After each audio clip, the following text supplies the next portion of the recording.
The stale smell of antiseptic and lukewarm coffee clung to me like a second skin, a perfume I'd worn for 12 years as a paramedic. My life was a series of flashing lights, the frantic rhythm of chest compressions, and the clipped, precise language of trauma.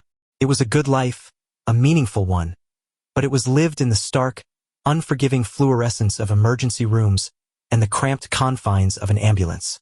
So when an old friend from medical school, now a high-flying event planner, offered me a gig doing standby medical for a corporate gala, I took it.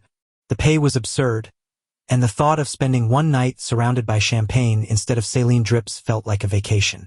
I traded my steel-toed boots for polished leather shoes and my practical uniform for a rented tuxedo that felt like a costume. The air inside the grand ballroom of the Sinclair Hotel was thick with the scent of lilies and money. Crystal chandeliers dripped light onto a sea of silk gowns and tailored suits.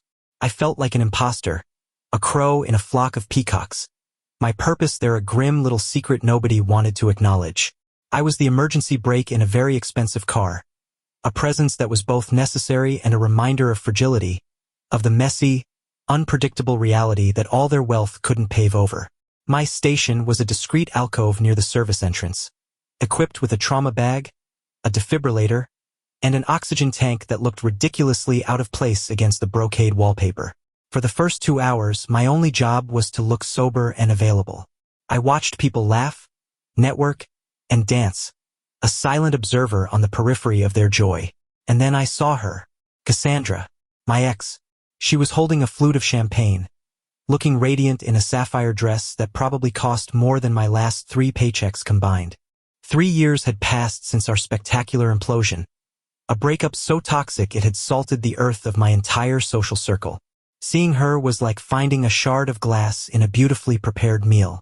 She was here with her new life, a rising star in the marketing department of the host corporation, a world away from the one we had shared.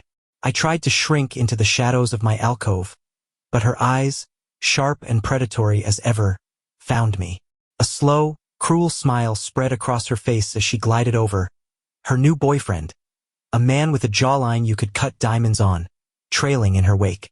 Well, she said, her voice dripping with condescending sweetness. Look at you, still playing the hero even at a party. I just nodded, my hands tightening into fists inside my pockets. It's a job, Cassandra. Her eyes swept over my rented tux, a flicker of amusement in them. Right? A job. She leaned in, her voice dropping to a conspiratorial whisper, loud enough for her boyfriend to hear and chuckle. You know, I was just telling Derek how you live for the drama, the crisis. You thrive on other people's pain because you can't handle your own joy. That's why you'll never find love. You don't know what to do with peace. The words were designed to gut me, and they did. They landed with a sickening thud, a perfect strike at the heart of my deepest insecurities. She watched for my reaction, hungry for it. Before I could form a reply, a wave of applause erupted from the center of the room. A distinguished man with silver hair and a kind face was on the stage, accepting an award. Cassandra glanced over. That's my boss, she said, her voice filled with manufactured reverence. Mr. Albright, a true titan. She then turned back to me, her smile returning. Enjoy the rest of your night. Try not to save anyone, it might ruin the mood. She laughed, a brittle, ugly sound, and walked away, leaving me standing in the wreckage of her words. The shame and anger burned in my chest.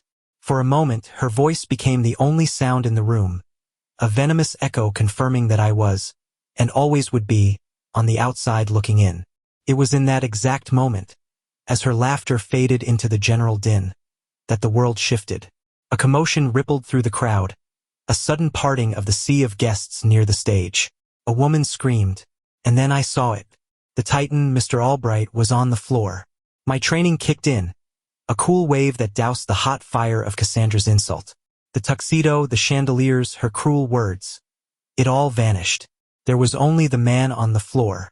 I grabbed my gear and pushed through the throng of stunned, elegantly dressed statues. Let me through. I'm a paramedic. The words were automatic, a key turning a lock inside me, opening the door to the person I truly was. Cassandra was there, near the edge of the small circle that had formed, her face pale with shock, her champagne flute shattered at her feet. Her eyes met mine, and for a second, the mask of smug superiority was gone, replaced by raw, unfiltered panic. I didn't have time for her. I knelt beside Mr. Albright. He wasn't breathing. No pulse. Cardiac arrest. My world shrank to the space between my hands and his chest. Someone call 911 now. Tell them it's a witnessed cardiac arrest. Male, approximately 65. We are starting CPR. My voice was calm, authoritative. The panic in the room receded, replaced by the focused energy I projected. I ripped open his starched white shirt, the sound of tearing fabric unnaturally loud in the sudden hush. I placed my hands on his sternum and began compressions. 1 and 2 and 3 and 4. The rhythm was second nature, a brutal metronome counting out the seconds between life and death. The crowd was a blur, a ring of horrified, helpless faces. My focus was absolute. I was a machine, a tool with a single purpose. I was aware of someone moving beside me, a woman in a shimmering emerald gown. She knelt down, her face a mask of terror, but her eyes were clear. I'm his wife, she said, her voice trembling but steady. Eleanor, what can I do? Her composure was a rock in the sea of chaos. I need to get the defibrillator pads on his chest. Can you help me with his jacket? She didn't hesitate. Together we worked, a strange, impromptu team in the middle of a ballroom floor. I attached the pads, the machine's synthesized voice echoing in the vast room. Analyzing heart rhythm. Do not touch the patient. The seconds stretched into an eternity. Cassandra was still there, frozen, watching. Her taunt from moments before felt like it was from another lifetime. You thrive on other people's pain. She was wrong. I didn't thrive on it. I fought it. I stood between it and its victims with everything I had. Shock advised. The machine's voice was devoid of emotion. Charging. Stay clear. I glanced at Eleanor. Her hands clasped so tightly her knuckles were white. I made eye contact with the circle of onlookers. Everyone clear. I pressed the button. Mr. Albright's body arched off the floor. A violent, involuntary spasm. Then he fell back still. I was immediately back on his chest, the relentless rhythm of compressions starting again. 1 and 2 and 3 and 4. Sweat was beating on my forehead, my arms already starting to burn. The adrenaline was a fire in my veins, but underneath it, a cold dread was beginning to creep in. This wasn't the controlled environment of an ambulance. Help was minutes away, and every second felt like a failure. After another 2 minutes of CPR, the machine analyzed again. No socket baist. A flatline.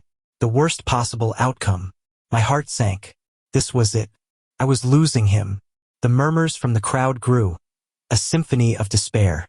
I could feel their hope dying, and with it, a piece of my own.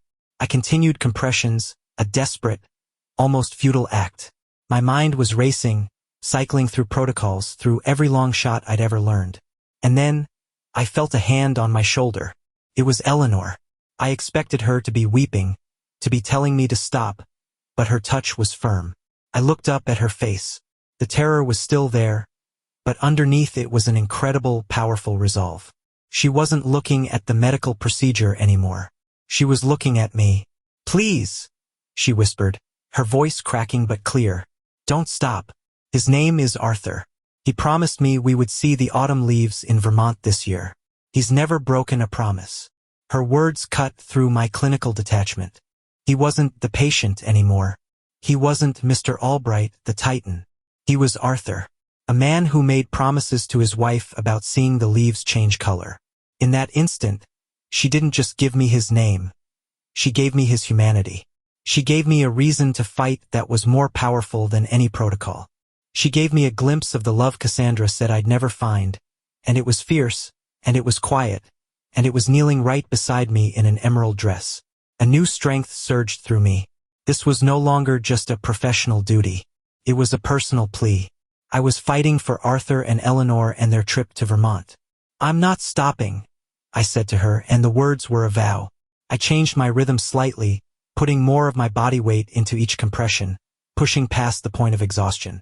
I could feel my muscles screaming in protest, but the image of autumn leaves, of a promise that had to be kept, fueled me. I administered another dose of epinephrine from my bag, my hands moving with renewed purpose. I was no longer just following a procedure. I was willing him to live, pouring every ounce of my focus and energy into his silent chest. The distant wail of sirens grew closer, a welcome and terrifying sound. They were almost here. It was almost over, one way or another. I prepared for another analysis from the defibrillator, my hope dwindling but my resolve hardened by Eleanor's plea. And then, as the machine began its cycle, I felt it. A flicker. A tiny, thready pulse under my fingers. It was weak, fragile, but it was there. My own heart leaped. "I've got a pulse," I shouted, the words raw with relief. "He has a rhythm." A collective gasp went through the room. The defibrillator confirmed it. Rhythm detected. "No so que vaist." Arthur took a ragged, shuddering breath on his own. The professional EMS team burst through the doors, a wave of reassuring competence and blue uniforms. I gave them a quick, clear handover, my voice steady despite the tremor in my hands. 65-year-old male witnessed arrest, approximately 8 minutes of CPR, 1 shock administered, and 2 rounds of AP. "We just got ROSC." They took over seamlessly, loading Arthur onto a gurney, his face now covered by an oxygen mask. As they wheeled him out, Eleanor grabbed my hand. Her eyes were swimming with tears, but she was smiling, a look of such profound, overwhelming gratitude that it almost brought me to my knees. "Thank you," she whispered. "Thank you." She didn't let go until they were almost at the door. Then she rushed to her husband's side. The ballroom was silent now, the party shattered. The guests stood in stunned clusters, their champagne forgotten. I slowly gathered my equipment, my body aching, my tuxedo shirt soaked with sweat. I felt a presence behind me and turned. It was Cassandra. Her face was a mess of conflicting emotions. Shock, fear, and something else I couldn't quite decipher. She started, but the words wouldn't come. Her earlier confidence was gone, replaced by a vulnerability I hadn't seen in years. "How did you?" "It's my job," I said, but the words felt different this time. They weren't a defense. They were a statement of fact, of purpose. Her cruel laughter, her petty insults about love and loneliness. It all seemed so small now, so meaningless in the face of what had just happened. She had tried to wound me with her definition of a successful life, a life of status and romantic conquest. But in the past 10 minutes, I had been part of something infinitely more real. I had held a man's life in my hands, fueled not by ego or drama, but by a stranger's love for her husband, by a promise about autumn leaves. I didn't need her apology. I didn't need her to understand. I just nodded at her and walked away, leaving her standing alone in the middle of the glittering, empty room. Driving home in the pre-dawn quiet, the adrenaline finally ebbed, leaving behind a profound exhaustion and an even more profound sense of clarity. My rented tuxedo felt absurdly stiff and foreign. I thought about Cassandra's words, "You'll never find love."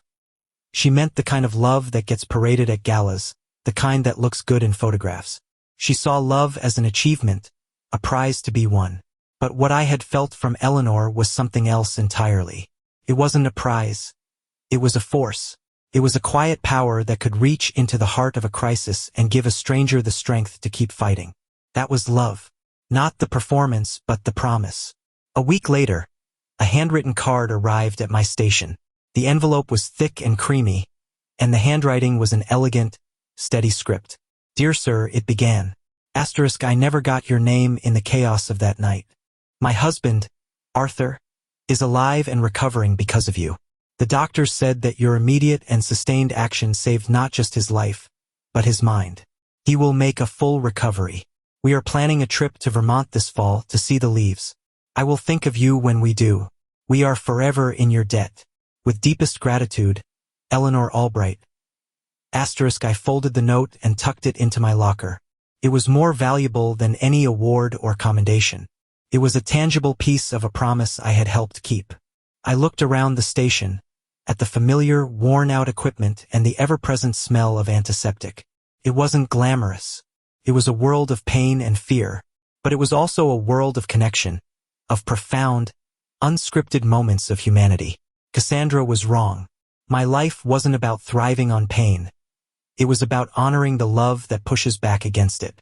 I hadn't found love that night at the gala, not in the way she meant it. I had discovered it, not as a destination to be reached, but as the very reason for the journey.